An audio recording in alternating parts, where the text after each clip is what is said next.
समीचीन विकल्पों का सम्यक समाधान।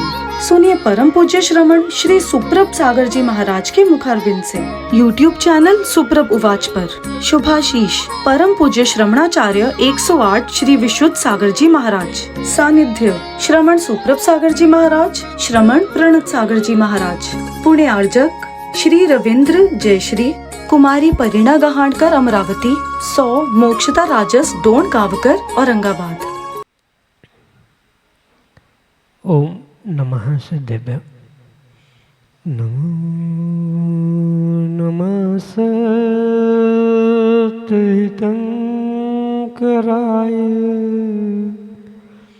वीराय भव्यास्कराय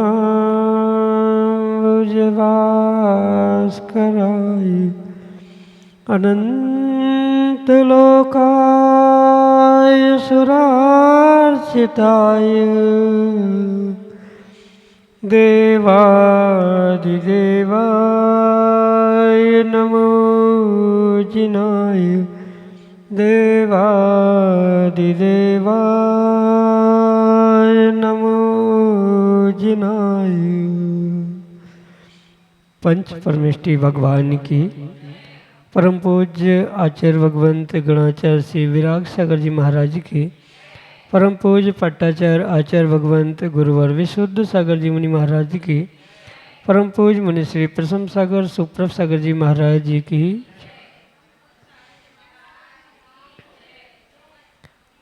समीचीन विकल्पों का सम्यक समाधान। सम्यक ज्ञान की वह अलौकिक विधा जो हमारे जीवन में सम्यक ज्ञान रूपी ज्योति को प्रकट कराने वाली है, क्योंकि जहाँ अज्ञान है वहाँ निश्चित ही अंधकार है और उस अज्ञान रूपी अंधकार को दूर करने के लिए एकमात्र उपाय हमारे मन के विकल्प को समीचीनता के साथ उसका सम्यक समाधान प्राप्त करना।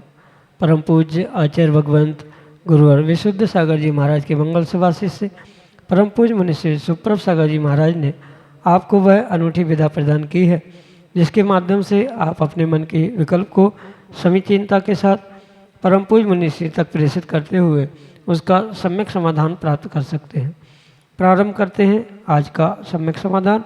और आज के पहले विकल्प के लिए आष्टा मध्य प्रदेश से डॉक्टर मगन जैन, श्रीमती चंदा जैन महाराज श्री के चरणों में बारंबार नमोस्तु निवेदित करते हुए अपना प्रश्न करें कि महाराज जी, भगवान की दिव्य ध्वनि स्वभाव से 3 संध्या कालों में 9 मुहूर्त तक खिरती है और 1 योजन तक जाती है।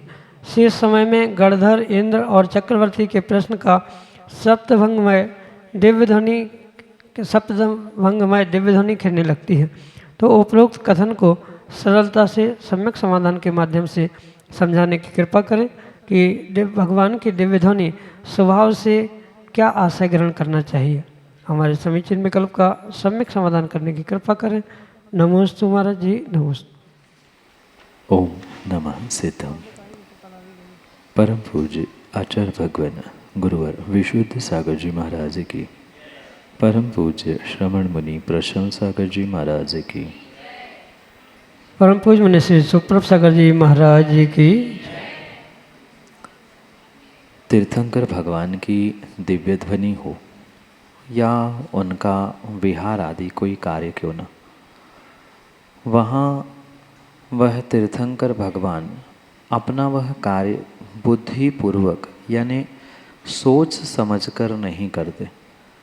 जैसे सामान्य मुनिराज ये सोच समझकर विचार करके निर्णय करके विहार करते हैं कि हमें किस दिशा में पहुंचना है, हमें कहाँ तक जाना है, कब पहुंचना है, और उपदेश देते समय भी आज मुझे किस विषय पर उपदेश देना है आदि लगभग कुछ न कुछ विचार कर कर ही मुनिराज, सामान्य मुनिराज विहार करते हैं, प्रवचन उपदेश आदि करते हैं।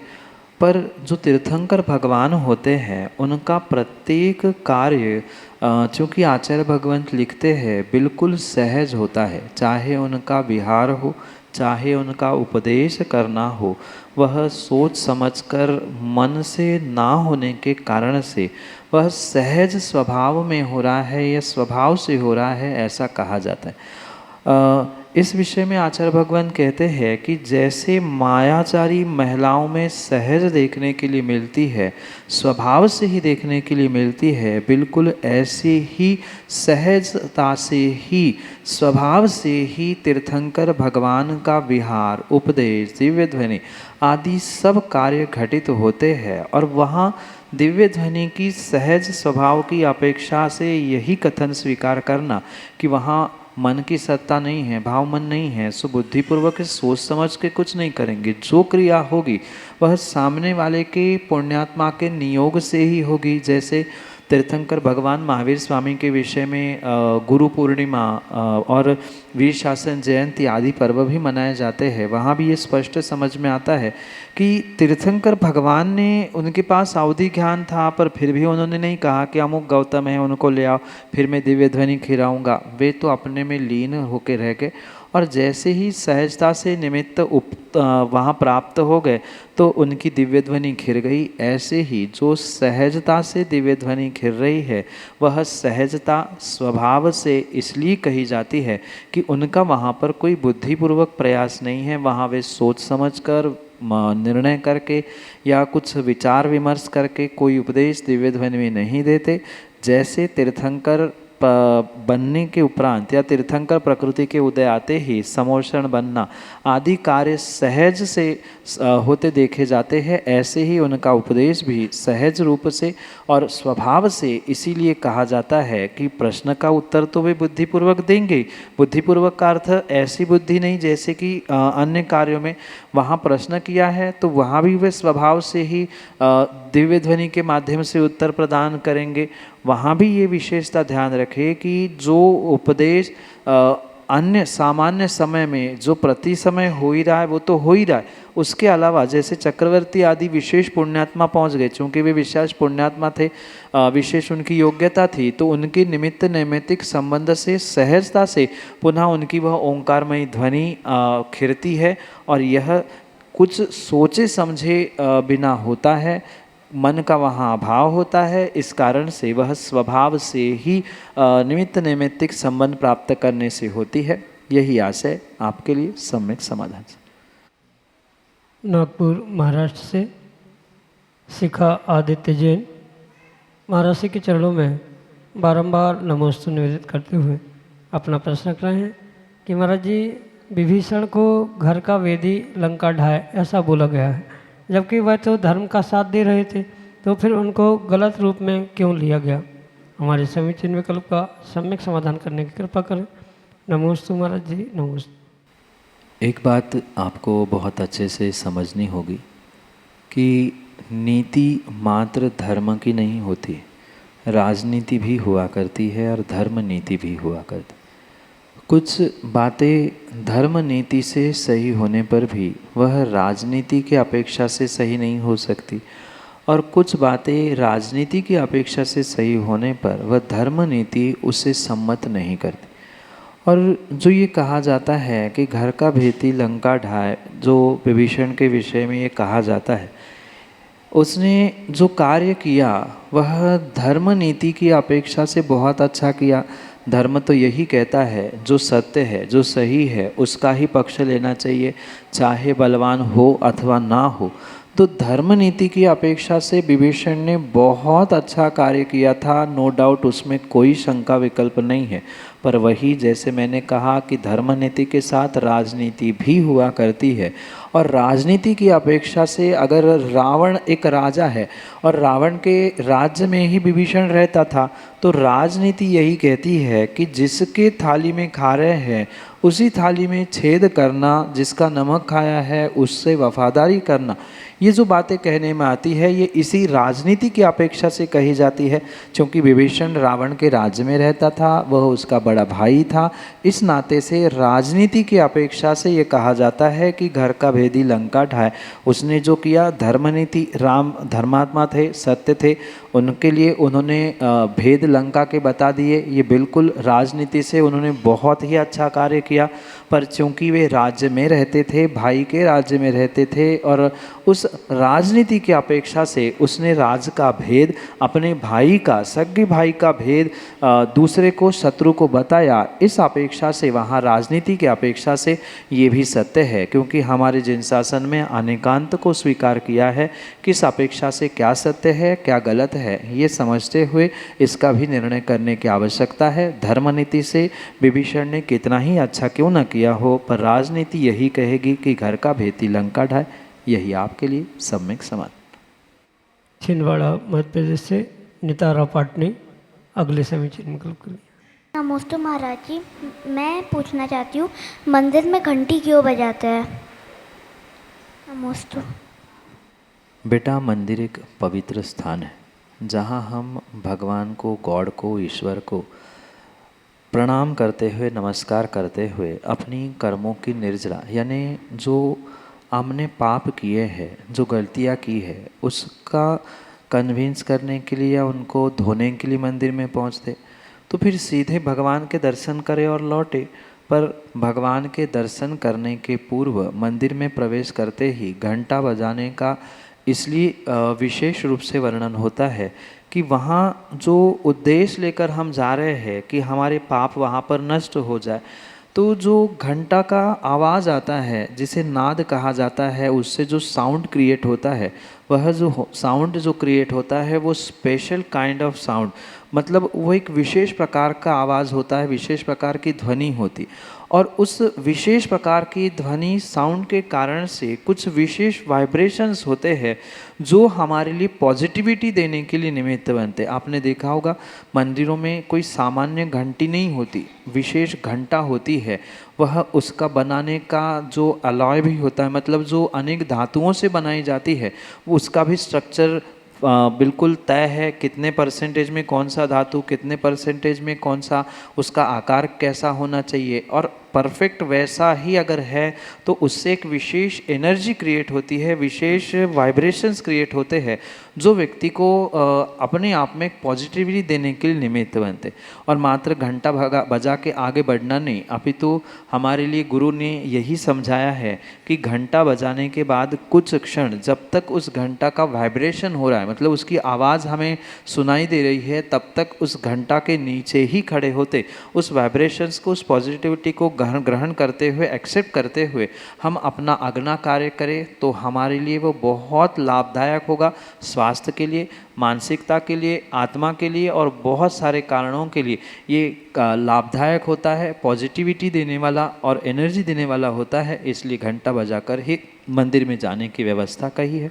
यही आपके लिए सम्यक समाधान। नागपुर महाराष्ट्र से हरीश जैन अगले समीचीन विकल्प के लिए। महाराज जी, महापुरुष तो दूसरों की गलती भी स्वयं के ऊपर ले लेते हैं। हम स्वयं की गलती को भी स्वीकार न कर पाए तब कल्याण कैसे संभव होगा? व्यक्ति अपनी गलती स्वीकार करेगा तो ही उसका आज नहीं तो कल कभी न कभी कल्याण होने का मार्ग प्रशस्त हो सकता। और अगर कोई व्यक्ति ये निर्णय करने के लिए या मानने के लिए तैयार ही नहीं है कि मुझसे गलती हो रही है, मुझे उस गलती में सुधार करना है, तब तक किसी भी प्रकार से उसका कल्याण होना संभव है ही नहीं है। दूसरों की गलती माने ना माने, स्वीकार करे ना करे, अपने ऊपर ले अथवा ना ले, पर अगर थोड़ी सी भी, एक आध भी गलती व्यक्ति अपनी जानकर मानकर उसे एक्सेप्ट करता है, तभी तो उसमें सुधार होगा। क्योंकि गलती सुधारे बिना, गलत आदत सुधारे बिना कभी कल्याण की भूमिका या मार्ग ही नहीं बन सकता। कल्याण होना तो बहुत दूर की बात है। इसलिए व्यक्ति को अपने कल्याण के लिए अपनी गलती मानना बहुत बहुत आवश्यक ही है। बिना गलती को माने किसी भी प्रकार से कल्याण होना संभव है ही नहीं है। उस गलती को माने तभी उसमें सुधार है। इसलिए सुधार नहीं है तो कल्याण भी नहीं है। ये क्रम चलता ही रहेगा। इसलिए व्यक्ति को अपनी गलती आज नहीं तो कल कभी न कभी माननी होगी। जितने लोग अपना कल्याण कर चुके, जितने आत्मा परमात्मा बन चुके, उन सभी ने आज नहीं तो कल गलती को एक्सेप्ट किया, स्वीकार किया, उसको सुधारने का प्रयास किया, सुधार लिया और वो भगवान बन गए, अपना कल्याण कर गए। ऐसा ही पुरुषार्थ हम आप सबको करना होगा। यही आपके लिए सम्यक समाधान। राहुल पाटनी, छिंदवाड़ा, मध्य प्रदेश से अगले समीचीन विकल्प करें। नमोस्तु महाराज जी।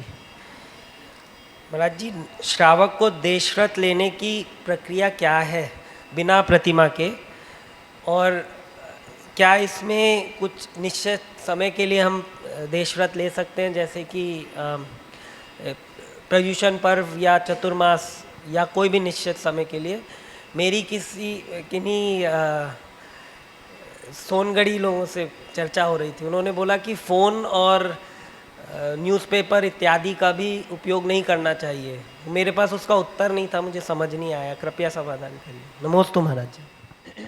श्रावक जो देशव्रत लेने के लिए इच्छुक है, बहुत अच्छी बात है कि वह जीवन पर्यंत ले, और माना कि जीवन पर्यंत लेने की शक्ति नहीं है तो भी वह कुछ समय के लिए उसे नियम के रूप में ग्रहण कर सकता है। ये ध्यान रखे, व्रत तो पूर्ण रूप से ही होते हैं, आधे अधूरे या किस्तों में नहीं होते।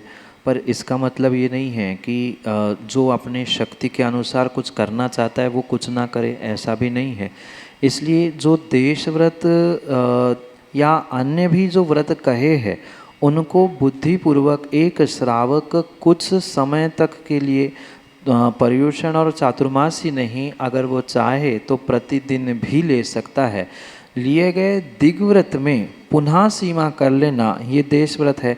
जीवन पर्यंत आपने नियम लिया है कि इस मध्यलोक से बाहर नहीं जाएंगे, माना कि ये नियम है, तो ये देश व्रत हुआ, ये दिग्व्रत हुआ, और उसमें प्रतिदिन लिया जाने वाला देश व्रत होता है। और वो प्रतिदिन ही जब लिया जाने वाला है तो किसी भी प्रकार से उसके लिए ये नहीं कहा जा सकता कि 15 दिन, महीने भर या चतुर्मास में अष्टानी का पर्युषण में नहीं लिया जा सकता, वो भी बिल्कुल लिया जा सकता है। ये पक्का ध्यान रखना, जो उत्कृष्ट फल पूर्ण रूप से व्रत या प्रतिमा लेने पर मिलेगा वैसा नहीं मिलेगा।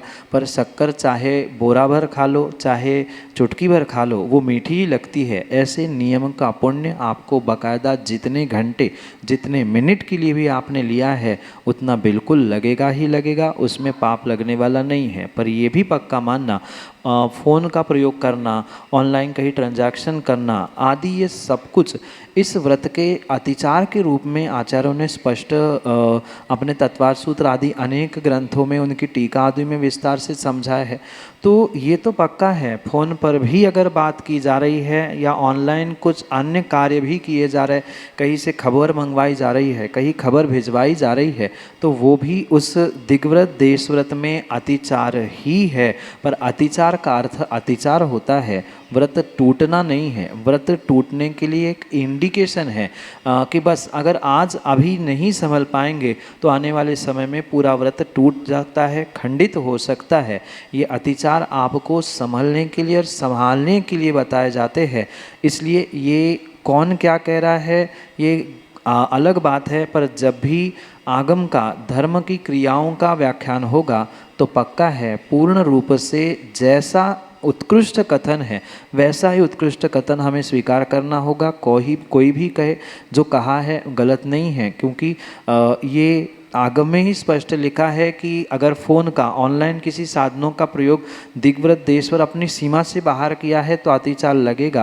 पर ये भी आप पक्का मान लेना कि ये सोचकर श्रावक व्रत ही ना ले तो ये भी बात नहीं बनती। उस समय पर नियम लेते समय, चूँकि अभी व्रत तो है नहीं है, ना आजीवन लिया जा रहा है, नियम लेते समय हम बुद्धिपूर्वक ऐसा नियम ले कि हम फिजिकली बाहर नहीं जाएंगे।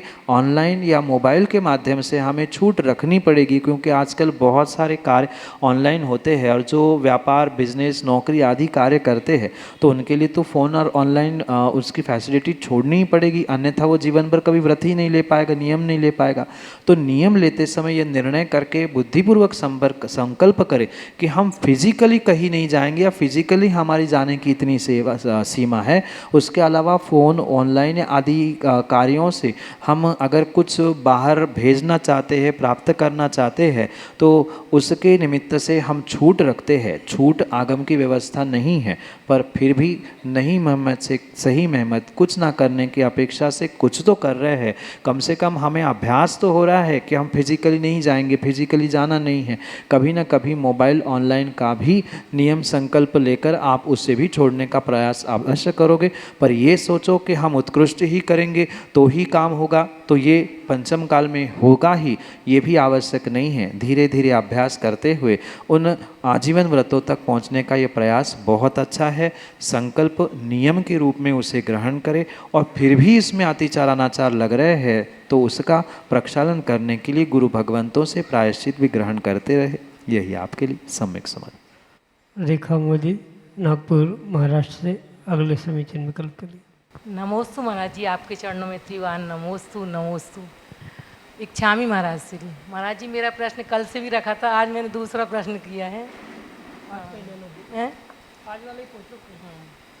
महाराज जी, मेरा प्रश्न ये है, कर्म बंध तो निरंतर बनते हैं, ये तो मालूम है, मगर अपन शुभ कर्म कैसे बांधें और उसके उपाय क्या हैं, इसका समाधान दीजिए महाराज जी। नमोस्तु महाराज श्री, नमोस्तु नमोस्तु।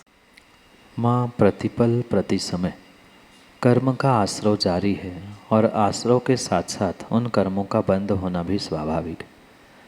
और जिन जीवों को अपने आत्म कल्याण की भूमिका को प्राप्त करना है, नियम से उनको अपने कार्य में, अपने सोच में बदलाव लाने की आवश्यकता है।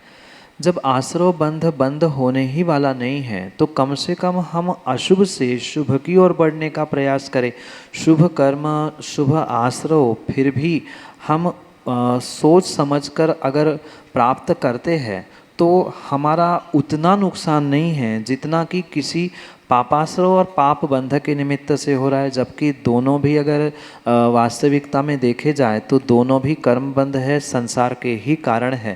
पर जैसे कहा जाता है कि पत्थर से ईंट थोड़ी कमज़ोर होती है, बचने की फिर भी संभावना हो सकती है, ऐसे ही यहाँ पर फिर भी पुण्य शुभ क्रियाओं से बचने की संभावना होती है। इसलिए जो भी हमें शुभ क्रियाएं लग रही है, पर ये भी ध्यान रखें कि शुभ क्रियाओं का मतलब मात्र शरीर से शुभ क्रियाएं नहीं तो बहुत सारे लोग शुभ क्रिया करने के चक्कर में 4-5 क्रिया एक साथ कर लेते। माला फेरना, पुस्तक पढ़ना, पूजा करना, शांति धारा देखना, अभिषेक देखना, ये सब क्रिया एक साथ करने से शुभ क्रिया नहीं, अभी तो वहाँ मायाचारी के साथ अशुभ ही क्रिया हो रही है। मैं 10 पूजा एक दिन में कर लूँ, मुझे तो उपवास के साथ ही व्रत करना है, ये संभव नहीं, आदि बातों को लेकर अगर संकल्प विकल्प उत्पन्न हो रहे हैं तो वो भी मन से अशुभ कार्य हो रहा है, मन से अशुभ कर्म हो रहा है, वही अशुभ का आश्रय बंद होगा। तो मन, वचन और काय तीनों से भी बुद्धिपूर्वक आपको शुभ परिणाम, शुभ परिणति के साथ पुरुषार्थ करना होगा, तो ही वह अशुभ कर्मबंध शुभ कर्मबंध के रूप में बदलने की संभावना है।